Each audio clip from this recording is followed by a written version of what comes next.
Welcome to the Deep Dive. We take your sources, unpack them, and get straight to the crucial intelligence you need.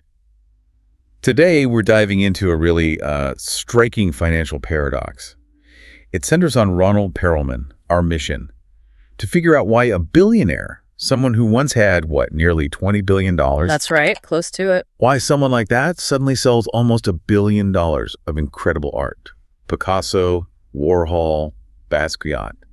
And not because he wanted a change of decor. No, not at all. He had to. It was about survival, protecting what was left, which was still significant, mind you, around $1.9 billion. It sounds like, a disaster, a crash. It does on the surface. But, digging into these sources, it's way more nuanced. It's not just a collapse story. It's actually a masterclass, a pretty brutal one, maybe, in high-stakes financial survival. Okay. We're basically unpacking the hidden playbook here, the thinking behind sacrificing status, selling those huge symbols of success, just to buy time, to keep the core engine running. And the timeline, it really lays it bare. Peak wealth, around $19.8 billion in 2018. Yeah, huge numbers. Then just 4 years later, 2022, the estimate is down to $1.9 billion. Mm-hmm. That kind of drop, it forces your hand, doesn't it? Mm-hmm. That $963 million art sale wasn't just like portfolio balancing. No way. It was a lifeline. Yeah. Pure and simple. A mechanism for survival. Right. And to really get why the art had to go, we need to understand the trap he was in. Okay, let's get into that because it's baffling, right? How does someone with that much wealth end up in such a tight spot needing cash now? Well, it boils down to a strategy he used for years, decades even, but it turned into a major liability. It's all about anchored debt and a collateral crisis. Anchored debt. See, for a long time, Perelman did what a lot of ultra-wealthy individuals do. He used his assets, specifically his shares in Revlon, the company he controlled, as collateral for huge bank loans. Think Deutsche Bank, places like that. Right, gives you flexibility, access to cash without selling the core asset. Exactly. It worked beautifully for a while, as long as Revlon shares held their value or, went up. But the market doesn't always cooperate. Precisely. Between 2020 and 2022, Revlon's stock just tanked. Market shifts, consumer changes, debt load. A perfect storm. So the collateral, the Revlon shares, suddenly weren't worth nearly as much. Bingo. And that triggers what's called a margin call. A dreaded margin call. Yeah. The bank calls and says essentially, hey, the stuff you pledged against this massive loan, it's lost a lot of value. You need to pay down the loan now or give us more valuable stuff as collateral. And that word now is key, isn't it? Yeah. Especially with hundreds of millions on the line. It's terrifyingly immediate. And that's the core of this anchored debt idea we're talking about. Most people think of debt anchored to a house, right? A mortgage, relatively stable. Yeah. Perelman's debt, huge amounts of it, was anchored to the share price of one single, pretty volatile stock. When that anchor starts sinking... Drags you down with it. Yeah. Fast. Absolutely. The leverage that built his empire suddenly became this huge risk hanging over him. Okay, so the pressure was immense, immediate need for cash. But why the art? He controls McAndrews and Forbes, this big holding company. Why not sell off a subsidiary? Something less visible, less personal. Speed and liquidity. That's the simple answer. Yeah. The creditors wanted cash, massive amounts, fast. Selling a company division, that takes months. Due diligence, lawyers, negotiations. It's slow. Right. But a blue chip Picasso, a major Warhol, at that level, the global art market is incredibly liquid. You can move those pieces through private deals or auctions relatively quickly for tens, even hundreds of millions. So the art collection wasn't just paintings on the wall anymore. Not in that moment. It became effectively emergency currency, a highly efficient way to convert status into cash when facing nine-figure margin calls. Wow. And the scale, when you look at the numbers, it really drives that home. It wasn't just selling a few pieces. Let's talk about that $963 million Lifeline. The sources show this wasn't gradual, it was intense. Between March 2020 and January 2022, less than 2 years. Yeah, a concentrated period. And 71 works sold. 71. We're talking major pieces. Warhol's Mal, big Cy Twombly canvases, Richard Serra sculptures, not minor stuff tucked away in storage. No, these were crown jewels of the collection. And the total value raised, as you said, $963.3 million. Okay, but here's the kicker, right?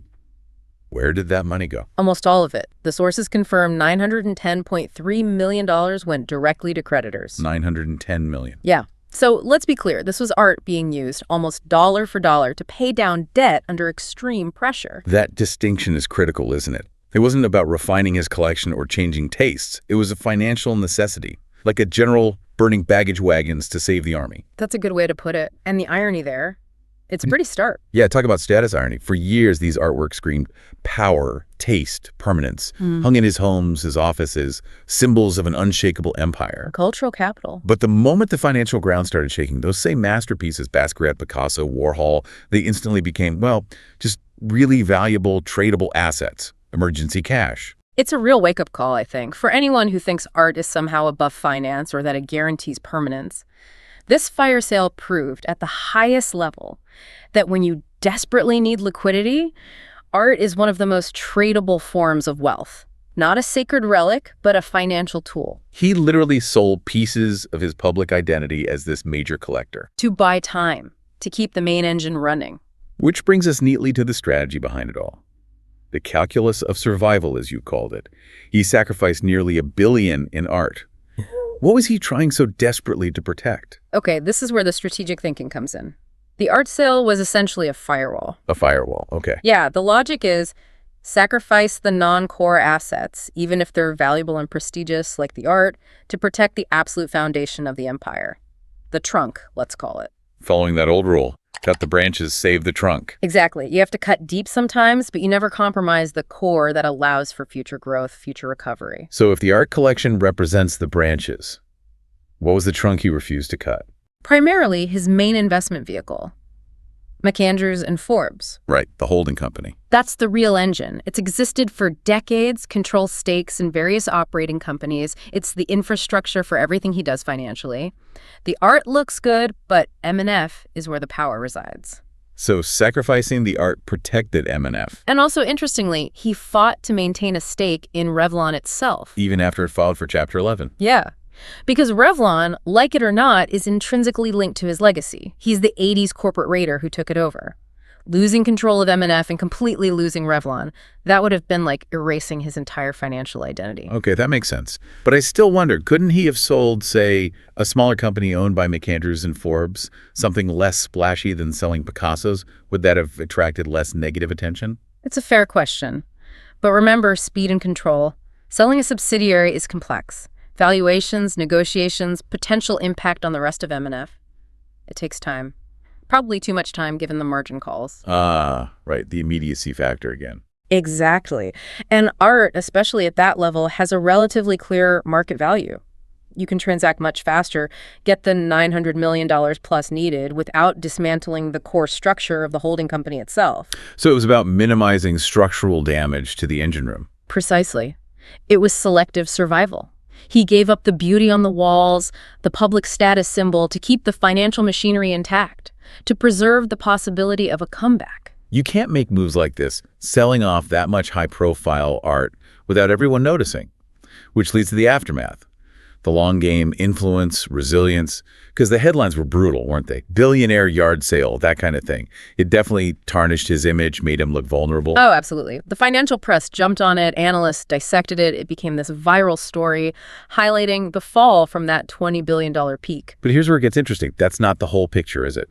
Not at all. This is where Perelman's deep integration into the establishment really mattered. You have to remember who this guy is connected to. We're talking boards of major institutions. Carnegie Hall, Columbia Business School, NYU Langone Medical Center, a major political donor.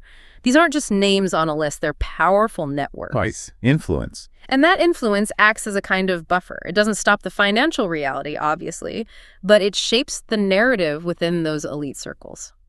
For many insiders, this wasn't seen as just a pathetic collapse. It was viewed, maybe grudgingly, maybe with some admiration, as a disciplined, even ruthless survival maneuver. So the ability to pull off such a massive liquidation quickly could almost reinforce his image as a serious operator. In a way, yes, it showed he'd do whatever it took to protect the core. So you have this duality, damaging public headlines, but within his network, a degree of understanding, maybe even respect for the sheer pragmatism. Like his connections provided a kind of reputational shield. Something like that, a social and professional cushion. And his actions afterwards suggest he wasn't just rolling over. He kept fighting. Definitely. The sources point this out clearly. Even while selling off the art, he was still battling in court over something else entirely. What was that? He was pursuing a $410 million insurance claim for other artworks damaged in a fire back in 2018. Wow. So even as he's forced to liquidate assets, he's aggressively going after other money he feels he's owed. Exactly. It paints a picture of someone who refuses to surrender. The mindset is, okay, I'm downsizing, I'm cutting branches, but I'm still in the fight. I'm not retreating. So that dropped from nearly $20 billion down to $1.9 billion. Yeah. It's not just a fall. It's also evidence he could strategically manage that descent, hold on to the core, the And trump, position himself, even in a diminished state, for whatever comes next. aggressively. Okay, so let's distill this. What are the key takeaways from Perelman's incredibly high-stakes situation? I think there are three core truths here, really vital ones, that apply way beyond the billionaire stratosphere. First, liquidity is everything, especially when your wealth or your debt is tied to volatile assets. Cash, or access to it quickly, is lifeblood. Right, that anchored debt lesson. Second, you have to defend your core assets ruthlessly. Identify what truly generates value or potential, the trunk, and protect it, even if it means making painful public sacrifices elsewhere. Like the art. And third, survival often demands cold, hard calculus over emotional attachment. What looks valuable, what feels like part of your identity, might just be the thing you have to let go of to endure. It really circles back to that paradox we started with. What looked like a massive, embarrassing loss to the outside world. It was actually a calculated, incredibly disciplined act of self-preservation. He traded the legacy points from the art collection for the continued functioning of his core financial engine. A tough trade. No doubt. And it leaves us, and you listening, with a pretty provocative final thought to chew on. If wealth, true financial power, maybe isn't just measured by what you have, but by what you're willing and able to surrender when survival is truly on the line. What does that say about the status symbols we all accumulate? Are they foundations?